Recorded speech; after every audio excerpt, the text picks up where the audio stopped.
you're more viewed usually as a fiction director, but there's horror in your previous work, body horror. I would say even in your shorts, Mm, some cosmic horror. But mhm, now with demonic is more supernatural horror, more classic stuff, mhm. possessions and so forth. It's still, I would say, it's a very unique mixture of elements. So how was your approach to the material? Yeah, I think you're correct. I mean, cosmic horror is definitely something that in I don't know where it is in my previous work, but I'm very interested in it. And body horror is another thing that I'm definitely interested in, and is present in definitely Elysium and Chappie, or Elysium and District 9. Um, so so I am interested in horror, but you're right in the sense that this is definitely the first time I've ever messed with more traditional horror elements like actual demonic possession. Ironically, the Oats Studios stuff probably comes the closest to actually doing straight up horror. Like Zygote or Firebase would be verging on horror. Um, Actually, all of those movies are like science fiction horror. Raka is the same way. So with this, the inspiration was something. A lot of this had to do with wanting to see if I could make my own self-financed small horror film in the vein of something like Paranormal Activity. And so I wanted to have like these classic horror elements like demonic possession and an exorcism as cornerstones of the story. Yeah, when I said cosmic horror, I was thinking precisely in those short films. I get that sense from those short films, and Yeah. also talking about those simulation sequences. I also connect them to your short films in the sense that it feels like you are being more experimental Yeah. and playful with the visuals of your work. So, Yeah. would you agree on that? Yeah.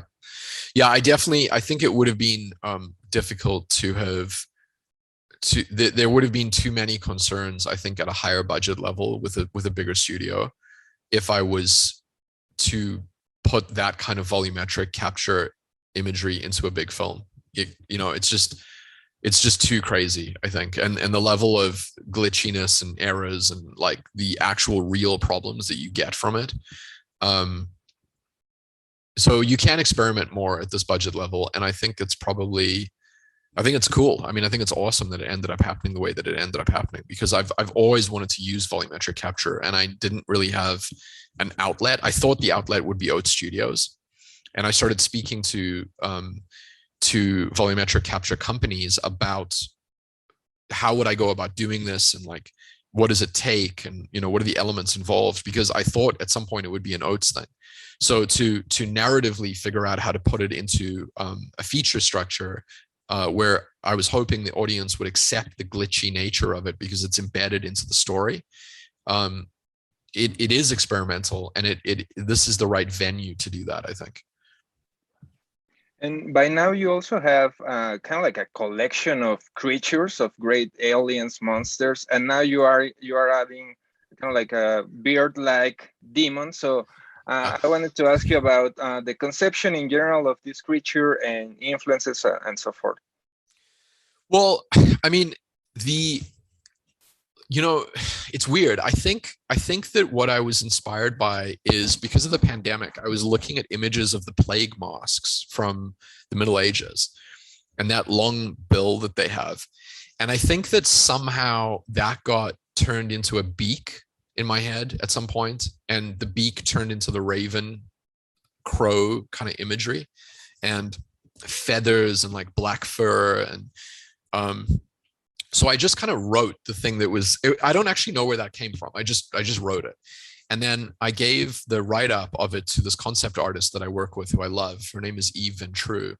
And she sent back an image that was basically the final image. It was like she just turned it into the exact design that's in the movie. And the second I saw it, I was like, I love this creature. So then we built a 7-foot creature outfit with an animatronic beak. And yeah, I just, I thought there was a chance the audience would not be into the beak and the look of it, but I didn't really care. I was like, I just want to see what this thing looks like. It's pretty cool, Yeah. I think. Um, I think I have seen plenty of supernatural horror films and exorcist films, but I don't think, without spoiling too much, I don't think I have seen one element in your film, which is this exorcist with so much high tech at their hand, and I had a kick out of that. So how fun was to play with that? Yeah, that was one of my favorite elements. I mean, I had this separate idea. Like when the pandemic hit and I wanted to do a low budget film, I really just pulled a bunch of ideas that I had out of, mental shelves, right? And put them together in the movie. And one idea that I always had was this idea that what if like mass murderers in history that are political leaders like Stalin, okay? What if they were demonically possessed? What if that's what led to what happened? And if that's the case, the Vatican would need a highly well-funded, massive unit to be able to take on someone of that scale, to exercise someone of that scale. So this actually demonic, if you made other movies in this world, you could actually scale it up hugely. It could be like almost like a geopolitical thing, that you could take demonic possession into the realm of politics.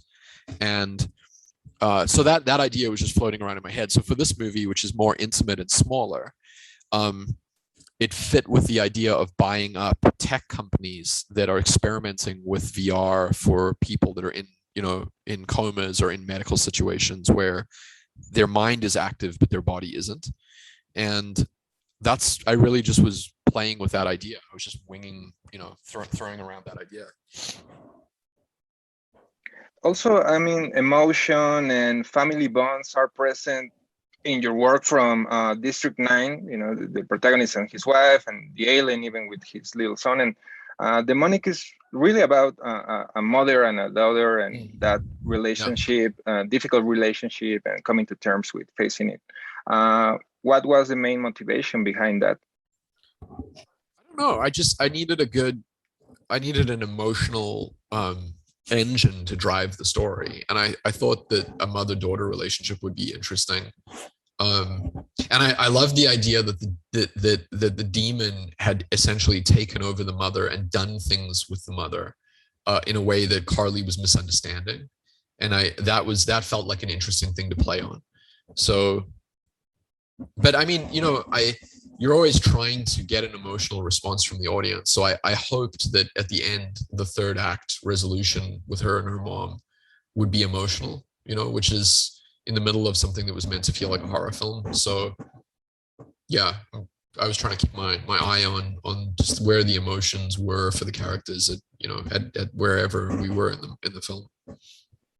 I know, for example, in the case of science fiction horror, that aliens is huge for you, but in the case of supernatural, more of this type of horror, what are your favorite films? I didn't really, I wasn't really as into paranormal horror that much. I mean, I like The Exorcist and I love The Shining. But it's hard to name horror films beyond those that really had a huge effect on me.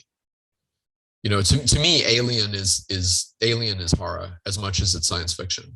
So I think that movie had a huge effect on me, and films that sort of are in the science fiction horror realm, like Raka's science fiction horror.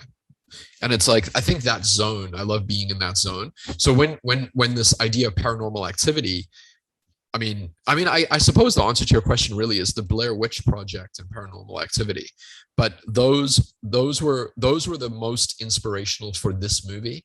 But it was more because the filmmakers had paid for those movies themselves and just made them, because in the circumstances it was like the smartest thing to do. And when the film industry just wasn't really working, it felt like, oh well, I could just shoot something the way that Paranormal Activity was shot, and that's what I did. Okay, so thank you so much for your time. Really appreciate it. Cool. Yeah, thanks, Eric.